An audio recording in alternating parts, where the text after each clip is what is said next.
His Will Ministries International presents Communion Service. After a brief message by our own Elder Dr. Douglas Clark, we'll share in communion.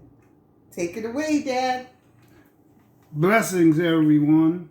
Well, finally, we have finished the year. We're down toward the end.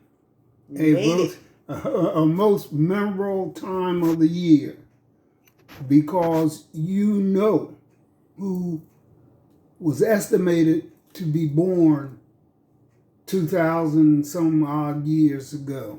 And so here we are at a point where we've chosen the 25th of December to be his birthday. I'm just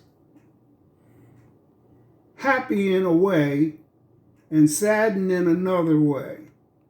Here we are with celebrating a birthday that supposedly helped so many Christians who found that his way was the better way. However, as I look in each day, because every morning I'm telling you thank you for another day and believing in him. Oh, it has shown me so much. This year has been a weird year. We've seen a lot happen, and like I said, I'm glad to be here this one because a whole lot of folks didn't make it. All right? But as Christians, we need something, and this is what I feel that we have lost. We have lost patience. Yeah. The Lord has made many promises in his own time. And so many times we're not patient. We want it to happen here and now. In the King James, it's long suffering. Yeah. Which means, you gonna wait. Gonna wait. Long suffering means you gonna wait. If you believe that he's gonna make true his promises, you're gonna wait because you don't know when, where it's gonna happen.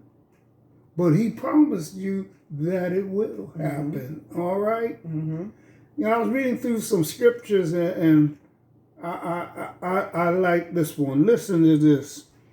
We also have joy with our troubles because we know that these troubles will produce patience. And patience produces character. And character produces hope. And this hope will never disappoint us because God has poured out his love to fill our hearts. And that was Romans 5, 3 through 5. Just telling, this is something that I've had to work on all my life. I've never been patient. But this year has taught me some patience. Me too. And that I'm so glad about it. And in learning patience, I'm not all anxious anymore about it. I know it's going to happen, so I don't have to, stress on it. I know it's going to happen. So my book has been teaching me patience, and I don't know when it's going to happen. But it's going to happen. And I know it's going to happen because he gave it to me. He said he would, didn't he? But it's in his time, not mine. And I'm not stressed about it because I just know. I just think about all of the time that I have wasted trying to hurry.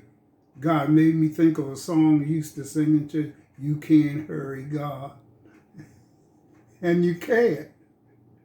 I'm just now seeing things that he's already done in the past. Or we're so busy trying to make things happen that, he has to turn around and fix it. He has to turn around, fix what we messed up, and then do what he was going to do in the first place. Well, you know, Like stop touching it and just let him just do like it. backhand, like so. Get out the way. Get out my way. And you know, saying that, I'm going to ask you some questions. How has the Lord touched you or whatever, so forth, in your ministry? How has he touched me? My ministry is set up where he kind of guides it. Like, I don't make any moves in this ministry without him. Even so far to the minutia of, what do you want your people to know this week? What do you want your people to hear? What should I be praying for your people about? All the way down to that. Like, that's how this is his ministry. And if tomorrow he says this ministry's over, then it's over. It's his. It's not, I can't even say it's mine anymore. It's his. And whatever he wants, whatever direction he takes this ministry, that's where it's going to go. Well, saying all of that, do you have any kind of thoughts about, you've already answered it. I was going to say, what are your goals and so forth for the incoming year? But you've already answered that, saying that he will show you. Yeah. What would I like to do with my ministry for next year? I would like to, this is what I plan to do. I made a commercial, so I'm going to see if I can get somebody, like a graphics person, to like clean it up and make it nice. And I'm going to run my commercial, and I'm going to get like an audio person to like clean up. I did just a speaking version of the commercial, and I'm going to get them to clean that up and get it nice for radio. And so this is my plan, is to advertise my business. Well, I just want to tell you, advertise the ministry. It doesn't matter if you're going to do it on radio; they can't see it anyway. No, but they can hear it, and so we don't understand things because we're not in the business. But you know, people can hear things in your background, and you know, it's just ways that they can touch it up and maybe put some music behind it or whatever, just to make it more palatable for a radio audience. And so I want to do a radio commercial and nice, make it nice make my visual one nice for social media. Have you gotten to the point where you want to reach out and touch some of these people that we're doing? Somebody out there might have these kinds of skills and been waiting for the Lord to show them a way, and they could use this kind of thing. You know what? God will show me. Okay. I'm not worried about it. I'm not stressing about it. I did my part. I shot it. Well, having knowing you, I feel that this has been, it's been so good for you. And it really has.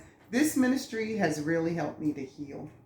And I'm not saying that I'm all healed up, but it has really... Well, you're not an angel yet, but it's okay. No, that won't happen. It helped me to... So there was that empty space in me. And it's like helping to fill that spot. It's like helping to... And like, as we talk about healing... As I'm healing, I share my healing, and other people are healing too, and so we're like healing together. Well, I'm hoping that this is the kind of thing that we want to make it open to those who are hearing and seeing certain things, to know that it's more than just going to church on Sunday morning. It's far beyond that. And this is why, and this is what the pandemic showed us too. That things can happen without you going to church. And I'm not advocating I'm don't go to church. I'm gonna tell you, I realized I missed church. I missed being able to serve others. I missed being in the number, like everybody worshiping on one accord. I missed that. Well, this is something that I'm hoping and I'm praying for you and the ministry to become even broader, hoping to reach more people in another kind of way. All right. I want to close out this portion with a reading from James 1:2-4. My brothers and sisters, when you have many kinds of trouble, you should be full of joy, because you know that these troubles test your faith, and this will give you patience. Let your patience show itself perfectly in what you do. Then you will be perfect and complete and will have everything you need. Amen. Amen. Let's move on into communion, Dad. The other portion of communion. This is what perhaps we usually think about communion, or the use of the symbols. But it's also communion when we can talk and exchange ideas and so forth. That's also communion. Yes. So we're going to, these are, we have the bread that are symbolic of his broken body. Let us partake. And also that he said,